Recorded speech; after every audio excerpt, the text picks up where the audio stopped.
मियाँ साहब की स्पीच पर पाबंदी लगी, आपके तो हम टिकर्स तक नहीं चला सकते थे। 3.5 साल जो मीडिया पे गुजरे पिछले अदवार में, लेकिन इस दौर में भी रैली पर पाबंदियाँ और बेईमाना तशद्दुद के इल्ज़ामात लगा रही है पीटीआई। फिर वो ये भी कह रहे हैं कि जो कारकुन की हलाकत और पानी में केमिकल डालकर, फिर वो कह रहे हैं पुलिस ने शीशे तक तोड़े, उसकी वीडियोज़ आ गई हैं।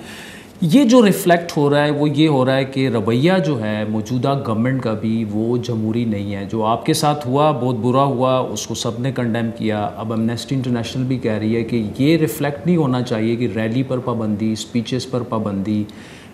क्यों रवैया जमहूरी नहीं है? आदिल, बड़ा अच्छा आपने सवाल किया।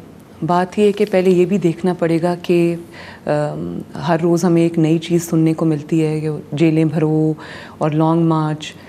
तारीख़ी नाकामी से ये दो चार हुए हैं। उसकी वजह क्या है? उसकी वजह ये है कि उसके पीछे जो एजेंडा है वो फितना, फसाद और इंतशार का है।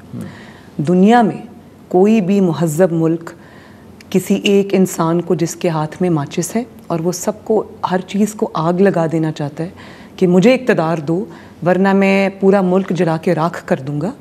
और आपने देखा कि जो लॉन्ग मार्च में इन्होंने इस्लामाबाद में जिस तरह से पब्लिक प्रॉपर्टी को आग लगाई, वो अपने मुल्क के साथ कोई ये कर सकता है? जिस तरह ये पुलिस को मारते हैं, उनकी हड्डियां तोड़ते हैं, उनको हॉस्पिटल्स में जाके अपने सरों में टांके लगवाने पड़ते हैं, अपनी हड्डियां जुड़वानी पड़ती हैं। ये एक सियासी जमात का एजेंडा नहीं हो सकता। और इस किस्म के एजेंडे को स्टेट जो है उसको बिल्कुल बर्दाश्त नहीं करना चाहिए।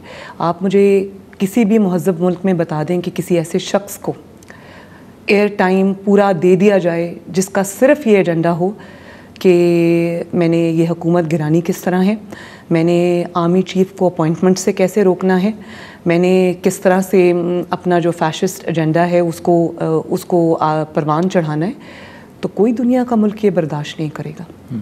और आप जब तकरीर करते हैं, आपके पास एजेंडा क्या है?